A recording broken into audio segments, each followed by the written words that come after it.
প্রথমত প্রত্যেকটি জিনিসের আগে জানতে হয় ওই জিনিসটা কি। যেমন গুনাহ, গুনাহ কি, গুনাহ কাকে বলে, আসলে মূলত গুনাহটা অর্থ কি।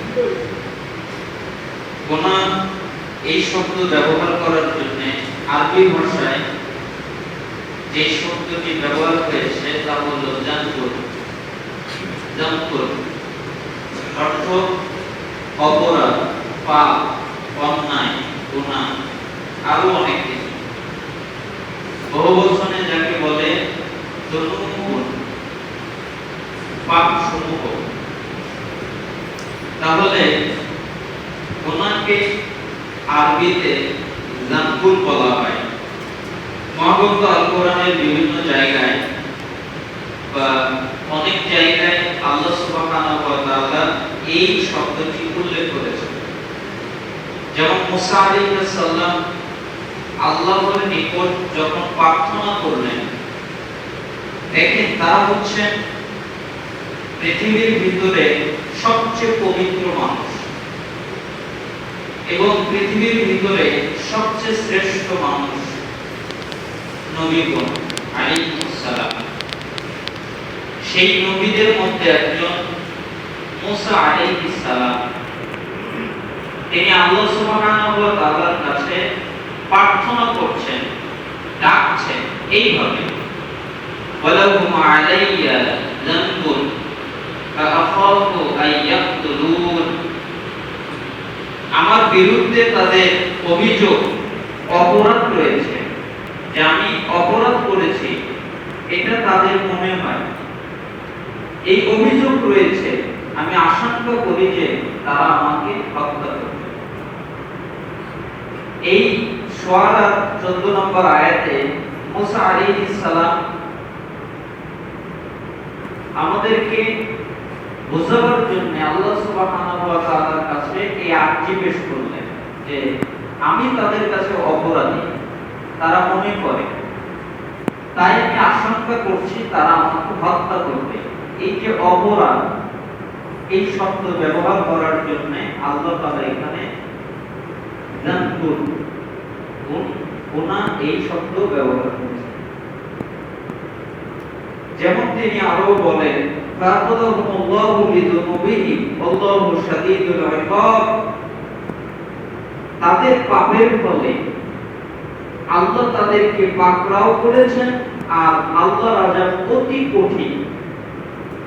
অর্থাৎ তারা পাপ করেছিল, তারা অন্যায় করেছিল, তারা জুলুম করেছিল, এইজন্য আল্লাহ তাদেরকে পাকড়াও করেছেন। এই আয়াত বুঝতে আমি অনেকগুলো তাফসীর ঘেটেছি।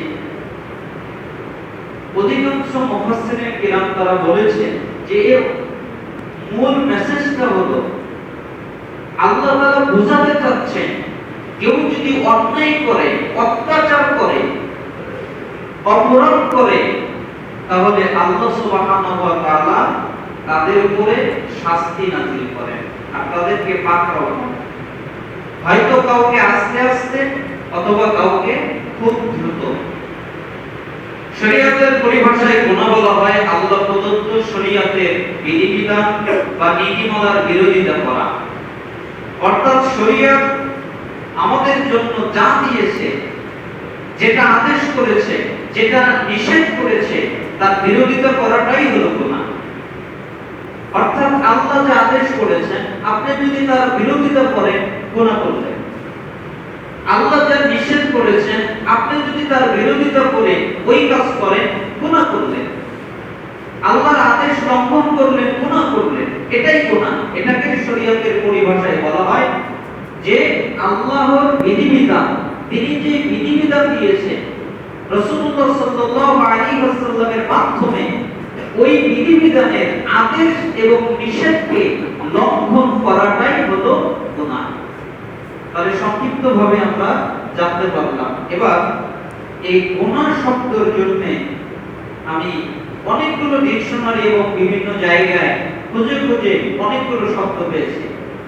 যেমন গুনাহর একটা শব্দ হলো আল মাসিয়া, অবাধ্যতা। আল্লাহ সুবহানাহু ওয়া তাআলা গুনাহ ব্যবহার করার জন্য কোন জায়গায় জামুন বলেছেন, আবার কোন জায়গায় অন্য শব্দ উল্লেখ করেছেন। আমি কোরআনে যতগুলো পেয়েছি সবগুলো এখানে একত্রিত করেছি। তার একটা হচ্ছে আল-মাসিয়া বা অবাধ্যতা, অর্থাৎ আল্লাহর অবাধ্যতা করা, শরীয়তের অবাধ্যতা করা, এটাও হলো গুনাহ। কিভাবে? আল্লাহ তাআলা বলেন, ওয়ামান ইয়াসিল্লাহা ওয়া রাসূলাহু ওয়া ইয়াতাআদ্দা হুদুদাহু ইদখিলহু নারা খালিদান ফিহা ওয়া লাহু আযাবুন মুহিন। এখানে ওয়ামান ইয়াসি, এখানে একটি শব্দ আল্লাহ সুবহানাহু ওয়া তাআলা উল্লেখ করলেন, অর্থাৎ যে কেউ, সে যে কেউ হতে পারে। মান শব্দটা ব্যাপক অর্থে ব্যবহার হয়, যে কারোর জন্য প্রযোজ্য হয়। যে কেউ, পুরুষ হোক নারী হোক, ইহুদি হোক খ্রিস্টান হোক, মুসলমান হোক অমুসলিম হোক, কাফের হোক মুরতাদ হোক, যে কেউ আল্লাহ এবং তার রাসূলের অবাধ্যতা করে, আল্লাহ একটা কাজ করতে বলেছেন সে সেটা করে না, আল্লাহ একটা কাজ নিষেধ করেছেন সে সেটাই করে, রাসূল সাল্লাল্লাহু আলাইহি ওয়াসাল্লাম একটা আদেশ করেছেন সেটা পালন করে না, রাসূল সাল্লাল্লাহু আলাইহি ওয়াসাল্লাম কিছু নিষেধ করেছেন সে ওই নিষেধকৃত বিষয় থেকে বিরত হয় না। তার মানে যে কেউ আল্লাহ এবং রাসূলের অবাধ্যতা করে এবং তার সীমা অতিক্রম করে, তিনি অবশ্যই তাকে জাহান্নামের আগুনে নিক্ষেপ করবেন, অবশ্যই ঢুকাবেন। আল্লাহর অবাধ্যতা করা যে কত জটিল পাপ, কত জটিল গুনাহ, কত বড় গুনাহ। এজন্য আল্লাহ তাআলা সূরা নিসার 14 নম্বর আয়াতে বলছেন, যে কেউ আল্লাহ এবং রাসূলের অবাধ্যতা করবে এবং সীমালঙ্ঘন করবে, আল্লাহ তাকে জাহান্নামের আগুনে প্রবেশ করাবেন। শুধু তাই নয়, খালিদান ফিহা, সেখানে ও চিরকাল থাকবে। চিরকাল, বের হওয়ার কোনো সুযোগ নেই, পরিত্রাণ পাওয়ার কোনো সুযোগ নেই, চিরকাল থাকবে। আর ওয়ালাহু আযাবুন মুহিন, তার জন্য রয়েছে অপমানজনক শাস্তি। অর্থাৎ আল্লাহ তাকে তো শাস্তি দেবেনই, কিন্তু অপমান করে করে শাস্তি দেবেন, দেখিয়ে দেখিয়ে শাস্তি দেবেন, অপমান করে লাঞ্ছিত করে শাস্তি দেবেন। তাহলে তার শাস্তিটা কত না অপমানজনক হতে পারে। আল্লাহ তাআলা আমাদেরকে আল্লাহ এবং তার রাসূলের আনুগত্য করার তৌফিক দান করুন।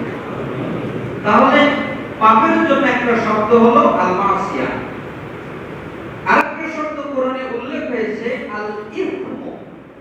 আল-ইসম, আল-ইসমু মানে ইসমু না, ইসমু সাদি মানে পাপ।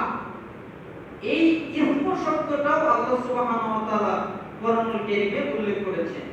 ইয়াসআলুনাকা আনিল খামরি ওয়াল মাইসির কুল ফীহিমা ইসমুন কাবীর ওয়া মানাফি'ু লিন-নাস ওয়া ইসমুহা আকবারু মিন নাফ'িহিমা।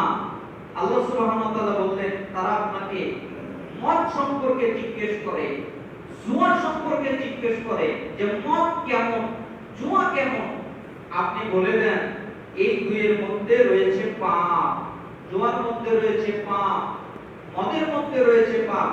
তবে মানুষের জন্য উপকারিতাও রয়েছে, কিছু উপকারিতা আছে, তবে উপকারিতার চেয়ে এগুলোর পাপ উপকারিতার চেয়ে অনেক বেশি, অনেক বড়। এজন্য আল্লাহ সুবহানাহু ওয়া তাআলা ধাপে ধাপে মদকে নিষেধ করেছেন, জুয়াকে তো নিষেধ করে দিয়েছেন। তার মানে মদ এবং জুয়া সম্পর্কে জিজ্ঞেস করতে বলা হলে আল্লাহ সুবহানাহু ওয়া তাআলা বলে দিলেন, আপনি বলে দেন কুল ফীহিমা ইসমুন কাবীর, এগুলো হচ্ছে অনেক বড় পাপ, ছোটখাটো পাপ নয়, বড় পাপ। তাহলে এইখানে আল্লাহ সুবহানাহু ওয়া তাআলা পাপের জন্য ইসমুন শব্দ ব্যবহার করলেন। পাপের জন্য আরেকটা শব্দ আস-সাইয়্যিআ বা অসৎ কাজ, এটাও আল্লাহ সুবহানাহু ওয়া তাআলা ব্যবহার করেছেন। যেমন সূরা আনআমের 160 নম্বর আয়াতে, মান জাআ বিল হাসানাতি ফালাহু আশরু আমসালিহা ওয়া মান জাআ বিস সাইয়্যিআতি ফালা ইজজা ইল্লা মিসলাহা ওয়া হুম লা ইউযলামুন। আল্লাহ তাআলা বললেন, যে ব্যক্তি একটা সৎ কাজ করে সেটা 10 গুণ প্রতিদান পায়। বলেন তো, একটা সৎ কাজ করলে কয়টা প্রতিদান পাওয়া যায়? 10টা।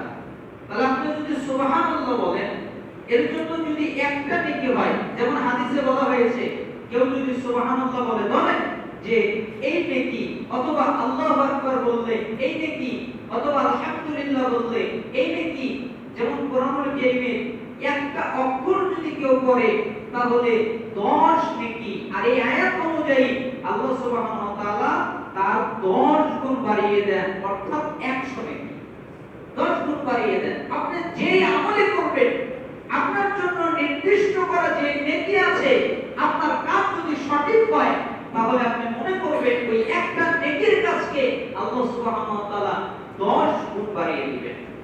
অপরদিকে বলছেন ওমান জাআ বিসাইয়্যাতি ফালা ইজজা ইল্লা মিথলাহা, আর যে একটি অসৎ কাজ করে সে শুধু তার সমপরিমাণ শাস্তি পাবে। মানে একটা পাপ যদি করে একটা গুনাহ হবে, একটা অন্যায় যদি করে একটা গুনাহ হবে,